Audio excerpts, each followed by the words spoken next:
Don't Think Twice is a podcast on intimate friendship. Amrita and Andrew are writers and creative collaborators, platonic life partners, and parents to a 1-year-old son. Soon, we'll be opening up the season to talk about many different types of chosen family and community building with some very special guests and great interviews. But first, today we go back to basics, where it all began. Just the two of us, shooting the breeze. This is the stuff platonic life partnerships are built on, baby. Like I said, we gotta start. Serious business. We have some things going on around here. Agatha Christie style mystery. This is a true mystery. crime episode of Don't Think This Twice. is what that is. Yeah. I picked up a little hobby of tinkering in the garden with the help of Ariel, our neighbor, Marina, our friend. So, started off the spring, we planted things in the ground, we planted things in pots. Things are going. Marina's very generous, brought over a lot of plants in seed form and bulb form. There were some desiccated bulbs that Marina had left. So I soaked them, planted them in the front yard. They've sprouted. They're getting really robust. Yeah, I'm not a gardener, so this is a miracle. This is like the miracle of life. Yeah. Fully. Yesterday, Tell me. I lean over our front window to check on my dahlias, like I do every morning. And what do I see? Something Nothing. is amiss. I see a big, gaping hole. So I rush outside, leaving my son to his own devices. So what did you see? So someone came into our yard. Someone violated us, came into our yard and cut the dahlias off at the Like stem. from the base. They did not dig it up. So somebody stole 6 dahlias. Do we have a suspect? We do have a suspect because this is the thing. A few days ago, before this man on the street. Okay, can you describe this man? 5'8", average to portly build. Okay.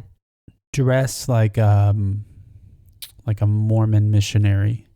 Okay, so this buttoned up man, who's a stranger. Gets my attention. Points to a plant on the ground, which is a weed. A weed is just a plant in the wrong place. That's really beautiful. So he pointed to this weed. He goes, you know, you have something really special in this yard. You know, you have a plant that cures cancer. You cure cancer with this plant by taking the leaves and then put them in white wine.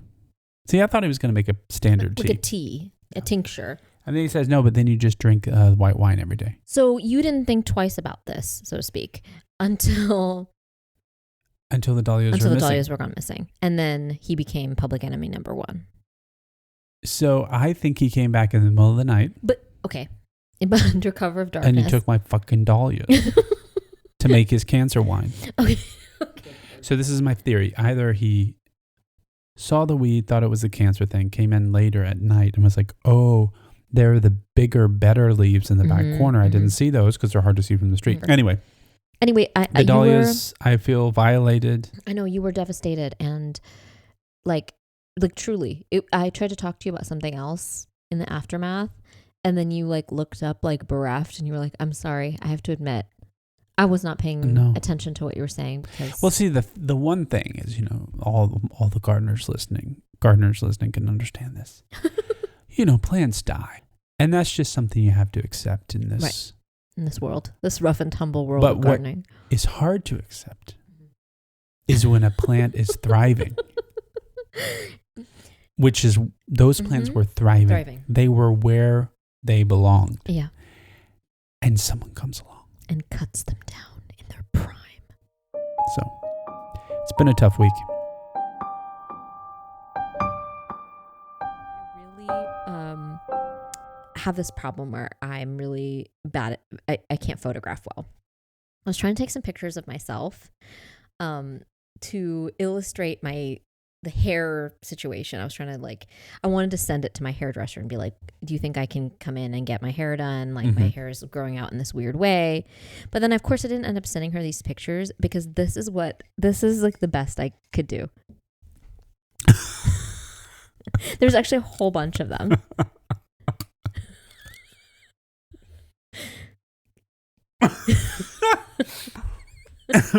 Does this picture look like me?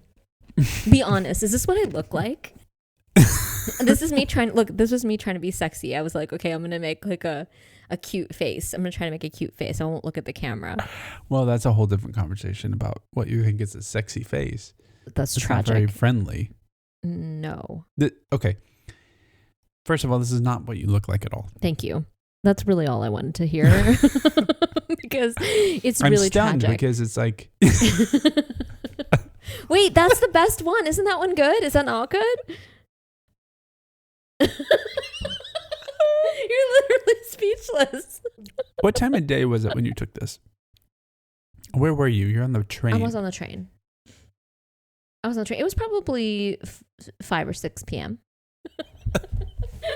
Wait, describe to the people what you're seeing right now. I mean, again, this doesn't look like you at all. No, I understand. I've opened myself up for this line of inquiry. I don't know this person. You don't know that person. And that person might be constipated. This person looks like she had a lot to drink at the bar.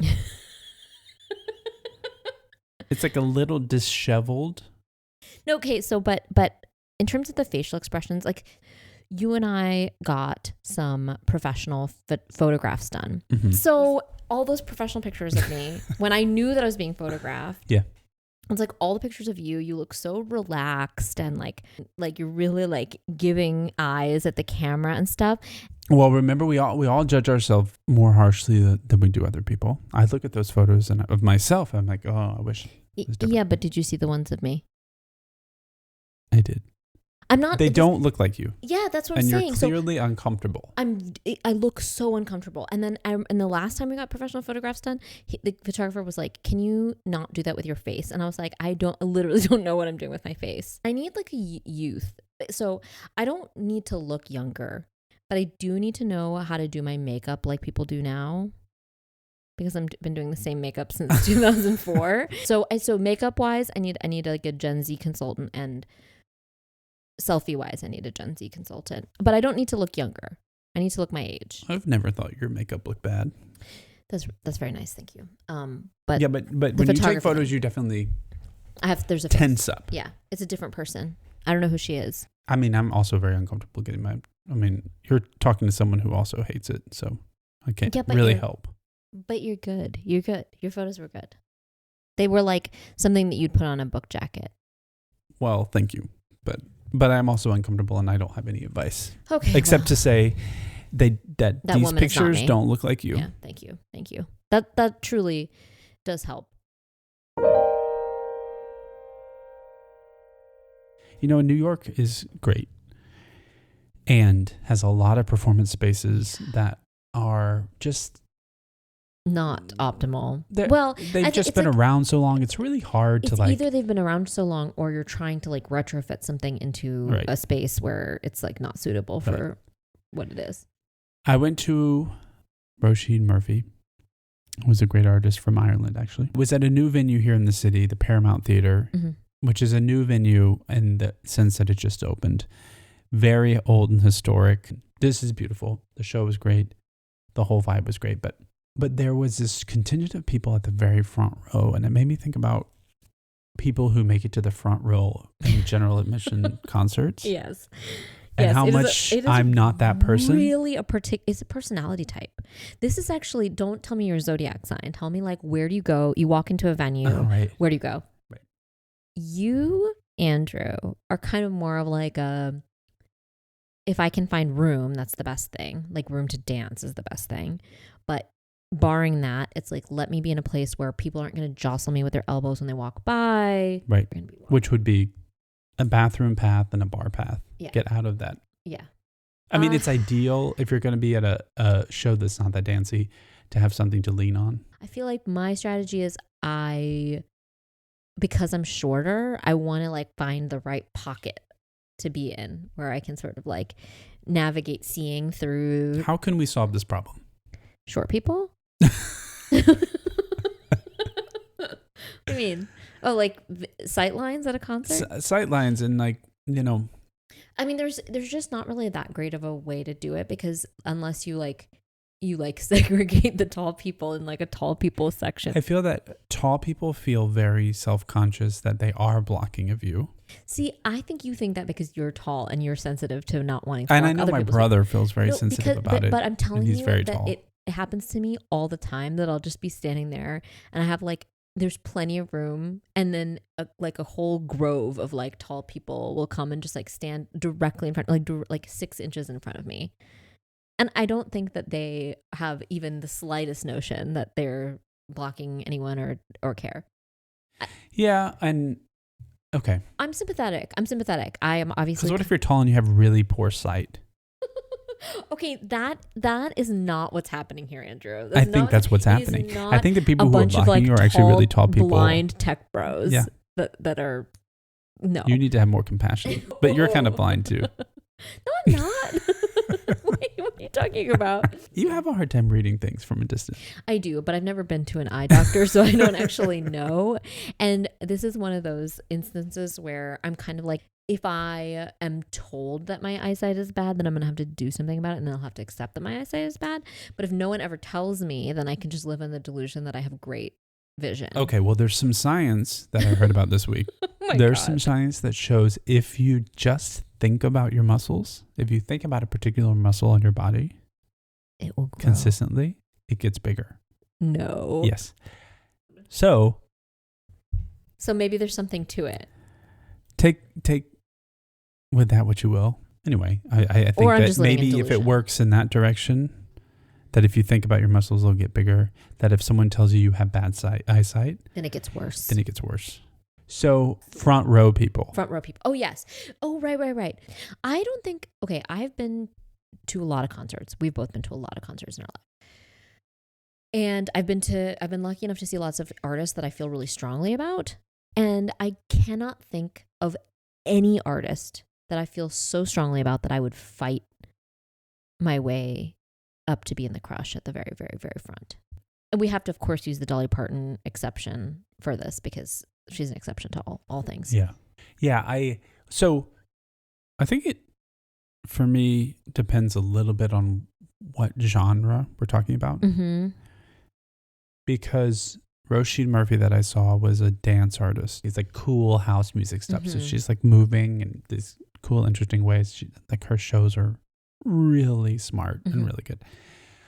And I wouldn't necessarily want to be up close because she uses the whole stage. She uses a lot of AV stuff. Right. And it's kind of like the whole experience is like you're meant to be dancing with her. Mm-hmm. But someone like Dolly Parton, she's going to be standing and singing and playing. And even then, I'm not going to fight another. I'm not that competitive. Right. Which is what made me think about the front row people. Mm-hmm. Like, are they all the same personality? Yes. I think they are all board game people. Well, not a perfect Venn diagram overlap, but there is some work hard, play hard people among them. Yeah, I think they're of a kind. That's my feeling.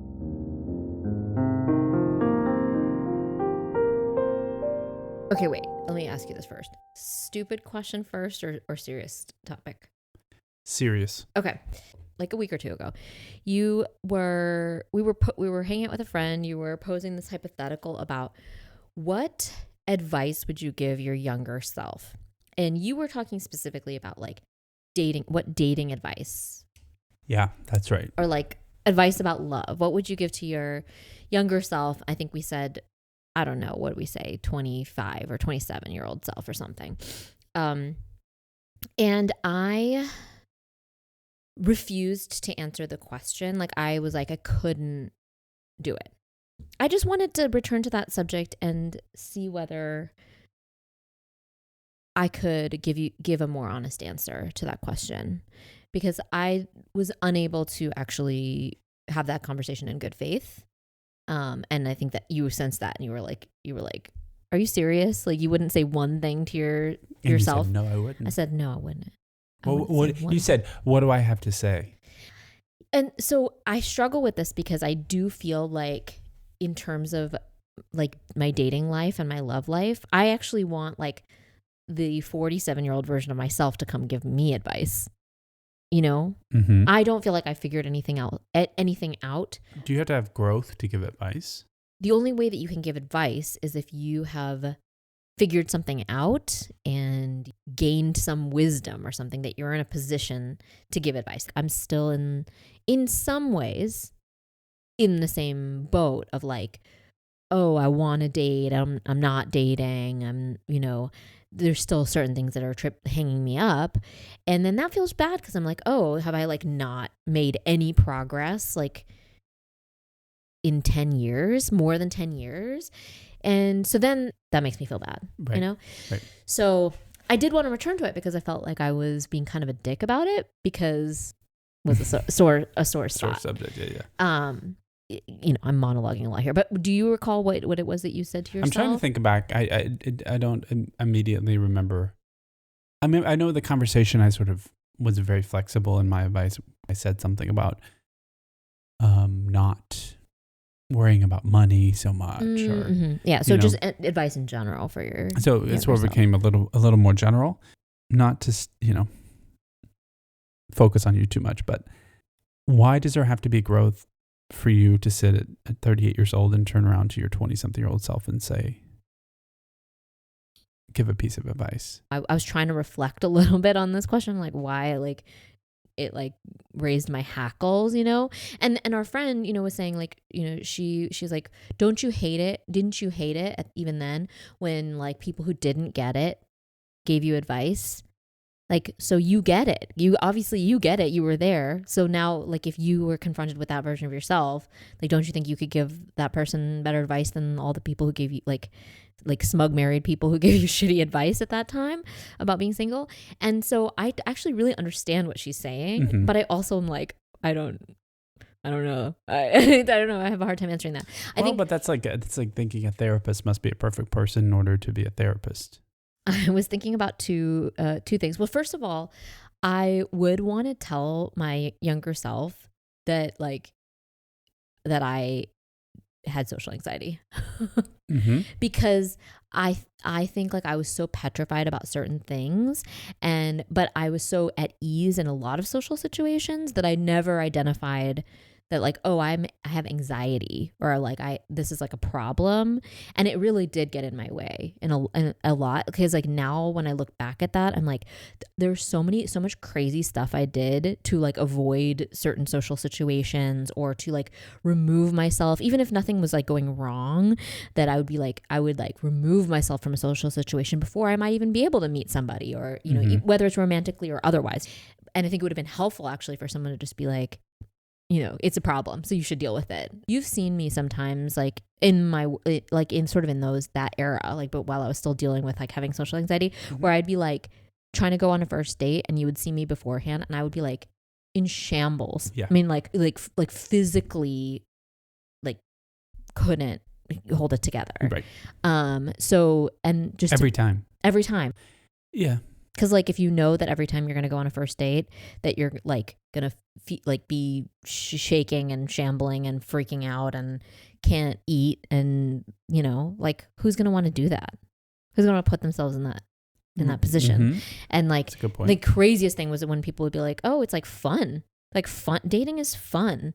It's like fun to meet new people. I'm like, what part of this is fun? So do you still feel that? That it's not fun. I don't feel that it's fun, but I don't feel like I'm gonna like shit myself. Okay. So best progress. Yeah. Yeah, I think I've improved, but I don't think I'm healed. I still worry too much about like what the person's gonna think about me. Right. I would tell my 25-year-old self when it came to dating, 27-year-old self. I guess the core of the advice I would give myself at 27 is to be who you are. I know that's like such a platitude, but be who you are when you're dating someone. So, and that means don't go somewhere you don't want to go, do something you don't want to do. Like there's in courtship, I think I can say safely, most people, me included, you sort of when you're first getting to know someone, you're You want to be accommodating. You pretty wanna, accommodating, and you're sort of, there's a little bit of this social agreement in dating that you slowly reveal yourself. Mm-hmm. I guess my advice would be not to do that so much. Like show your hand a little sooner, basically. Yeah. Yeah, I think that's actually really good advice for, like, if you, the more that you show somebody who you are and what you will or won't tolerate, like, early on, then the less you're setting yourself up, like, you know, for issues later on, that it's like, oh, well, it turns out I actually can't really tolerate this. You knew that from day one, but you wanted to be someone nice. You wanted to be someone that they would like. You wanted to like mold yourself into somebody who'd be acceptable to this person. So that means, like, practically, like, if someone cancels a date on you twice, don't ever see them again. Right. And if you need to change it, to cancel a date, or you need to do something, then you say, I'm sorry, I can't make it. I know we had plans. I can't make it. Are you free? And then propose something else. Mm-hmm. Like, don't be afraid to say, I really want to see you. Yeah. Don't be afraid to, like, share your feelings on that level pretty quickly. But I think I would tell my younger self is, like, you should tell if you tell a person, I really enjoyed that date, I'm looking forward to see you again, and they're like, oh, that's like, I don't know how you feel about that. It feels like we just been on 2 days too strong. That person has the problem. Actually, this is a sidebar that I will get to in a minute, maybe, is that I think being a hater is actually really, like, a good quality in a lot of ways, and a good cementing quality of friendship in a lot of ways. It, like, well, we'll just get into it. Like, it's like, it's offers corrective behavior for, like, the group of, like, what is acceptable, what's not acceptable. I think it's also a way of demonstrating, like, constructive, like, care for somebody. I think that there's something that is actually kind of good and binding about that. And not for nothing, I feel like every time I have encountered a person and I'm like, oh, this person is too nice, I could never talk shit with them, 100% of the time that person turns out to be trash, a complete psychopath. Yeah, trash, like, bar none. Anyway, I think about haterade is about, like, being a hater for the right reasons versus being a hater because you're jealous. Because I'm jealous, or because I want that thing. Because I think that's a common thing that maybe I did when I was younger, is like, if I felt negatively towards somebody, it was because I, like, I felt like they were having, like, some kind of, like, artistic success that I wanted, or like, I think that was mostly the reason I was jealous of people, honestly. But I thought, like, doing cool stuff, like, artistically, that I wished I was doing, or that I was getting recognition for, or something. And but that, looking back, when you're like, oh, this all seems so unlikely that this is happening, and then the answer is always, oh, that person's just, like, independently wealthy, or they have money. Yeah.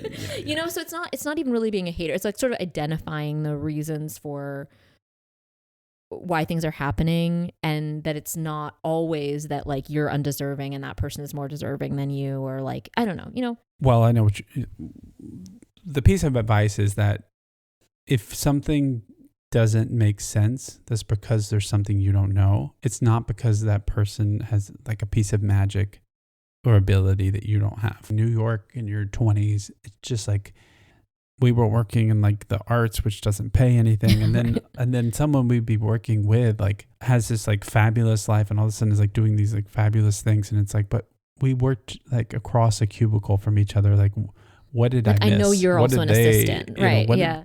Clearly I played the game wrong. And then it would be later, at some point, you would realize who their parents were, and who their connections were, what whatever. the connections were. Yeah. So to go back to your younger self and say, like, if it doesn't add up, crazy. Right? You're not crazy. If it doesn't add up, there's actually a reason. Unfortunately, you don't come from a rich, well-connected family. Yeah, and there's just like connective tissue in the city that you can't see. Yeah. And I also, like, have divorced myself a little bit from some of those things that I thought I wanted, because, like, I can see them for what they are now. So I think, yeah, that's sort of, again, not at all dating related, but I think it's definitely something I would want to I would want to know, because it's like I've wasted time on negative emotions that, like, were misdirected. Yeah. And now this question. Thinking of yourself as 48 years old. Yeah. And if nothing changes from 38 in my dating life, you mean? to 48. Okay. What will you... No, so you're the inverse of this question. Well, actually, this is very interesting. And for me, I think this is a much more useful framing of this question. Because I it's wanted not to looking say... back in regret, but it's looking like there's something about looking forward in preventing regret that makes a lot more sense to me than like looking back and like, what do you regret? Like, that's kind of, I guess, why the question bothered me. And there's a lot of things I wish I hadn't done or that I wish I had done. Mm-hmm. So I don't like... So sometimes I actually think like when I'm making an important choice, I'm like, which thing will I regret less or something? There's a Hidden Brain NPR podcast, Hidden Brain episode about just this, the difference between a person writing a letter to their younger self and a person writing a letter to their older self. And I don't remember all the details, but the conclusion was that the behavior changes were more powerful when you wrote to your future self. Interesting. I have not heard this episode. Trying to think about this as what would I say to my 10 years older self is something that it will definitely cost me a little sleep tonight thinking about. Well, like, not to be too negative, but if you, because you started off this conversation by saying you didn't feel like much had changed. Mm-hmm. And what if the advice to yourself 10 years ago would have been, nothing's going to change. If you don't do something different, nothing's will change. Gonna change. Well, I think that's exactly the implication here, though, because I started this conversation by saying, I wish that my 10 years older self would come and tell me what to do. Yeah. That implies that I've made a change. Yes. Sometime between now and then. But if I don't, then that person's going to have to say the same thing and be like, well, I hope my 57-year-old self will come and have something to say. Yeah. You know? Whoa. All right. I gotta put down an anchor here. That I felt a little woozy. What? Oh my God. What just Did you happened? see my mom's text? No. What happened? There is a snake in her house. And that's like an adult. No. Oh my God. Wait.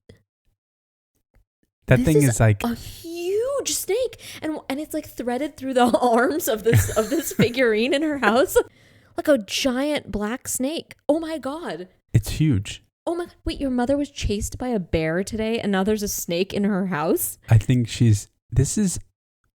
Oh my God, I am freaking out.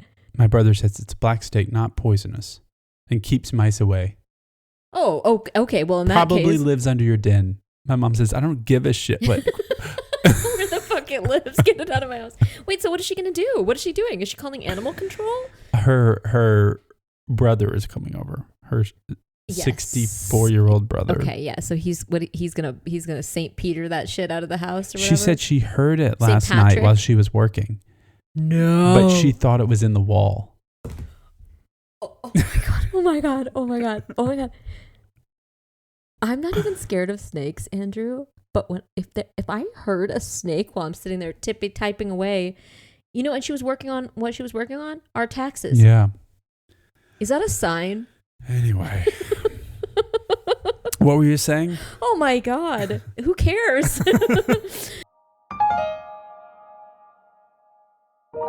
So I was thinking about Pride, reflecting on it. I went to Brooklyn Pride. I took our baby to Brooklyn Pride. But did just go and kind of take in the scenery and felt the usual kind of joy of like people just being out and about in their element. I wonder if you have a thought about your relationship to Pride. Like how do you feel? How did you used to feel about it? How do you feel about it now? Has it changed at all? I like the Pride Parade. Mm-hmm. I enjoy the parade and think things happen, but I've never really, it's not like, I don't feel that connected to it. Do you have a thought about why you don't feel that connected to it? It's sort of akin to the reasons I don't like, haven't traditionally like gay bars. Mm-hmm. There's an element of the the whole pride parade feels stuck in an era that we're no longer in. Mm-hmm. And really segments out people in ways that are like, just Less seem like a useful. little time gone by. Like I've been thinking about like what listen, I'm not saying we're in some like liberated time where all problems of sexuality are like not are gone, but I'm wondering like what function does pride serve right now?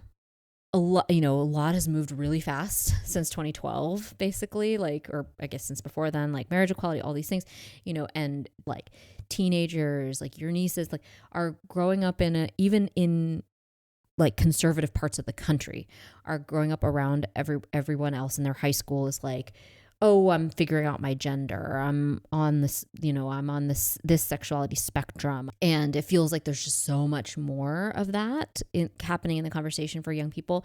And like, I was thinking about this because I was listening to a podcast where Dan Savage was the guest. It wasn't his podcast. He was a guest on someone else's podcast.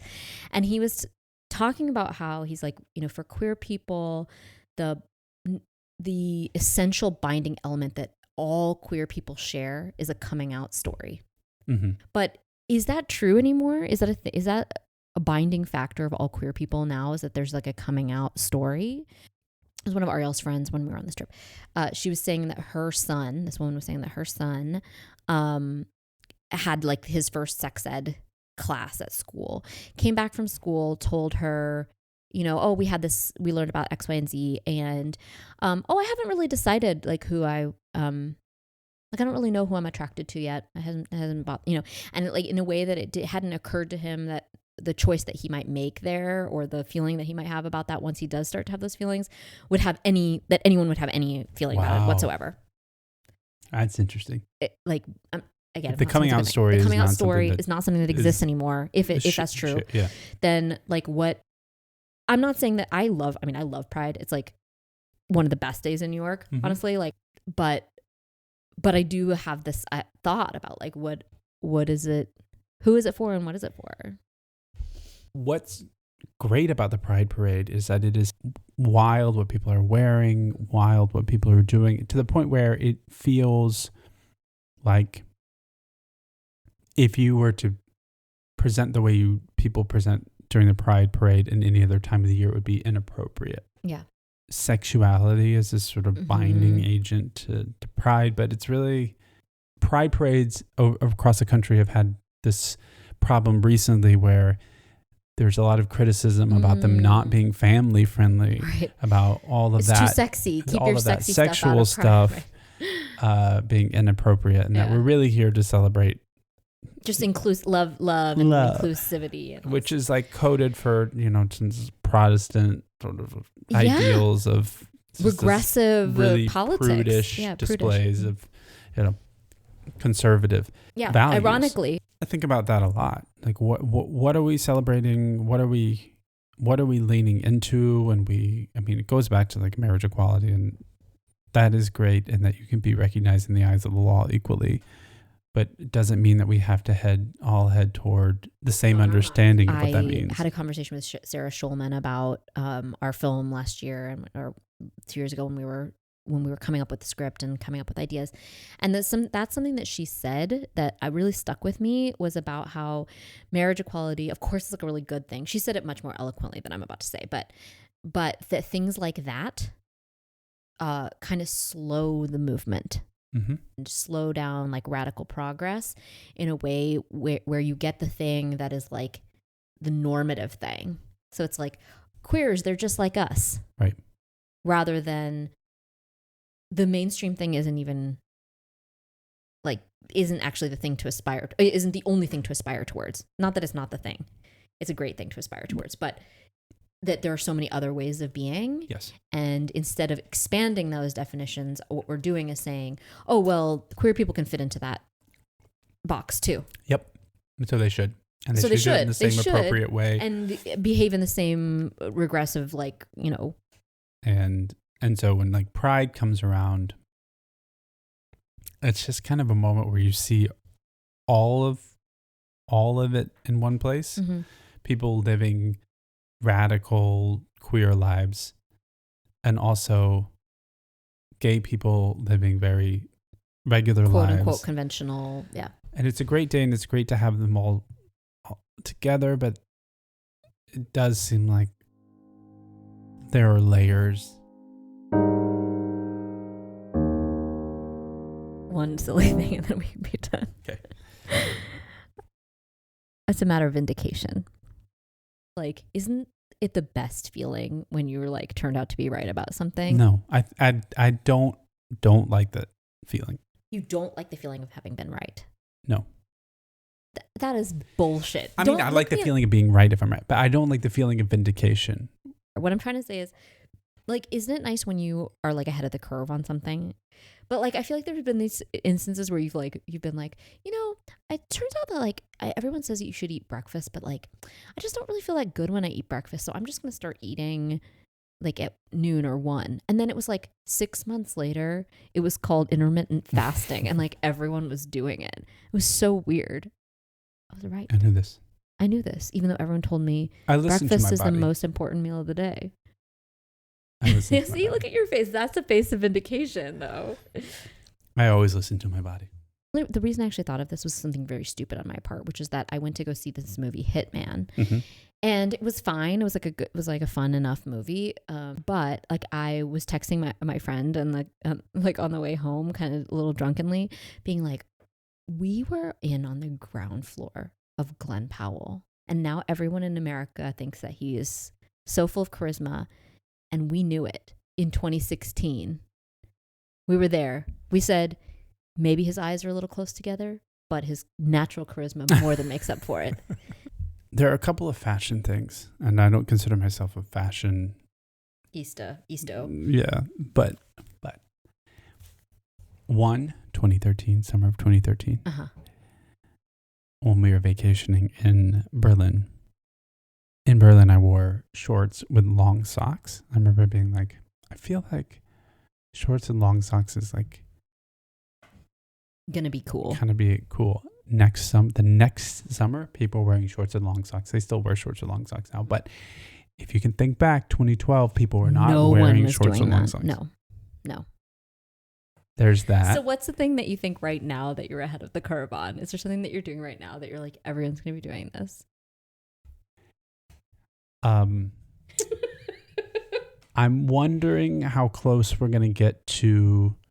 It's like basically a house dress, but for men. A caftan. Okay.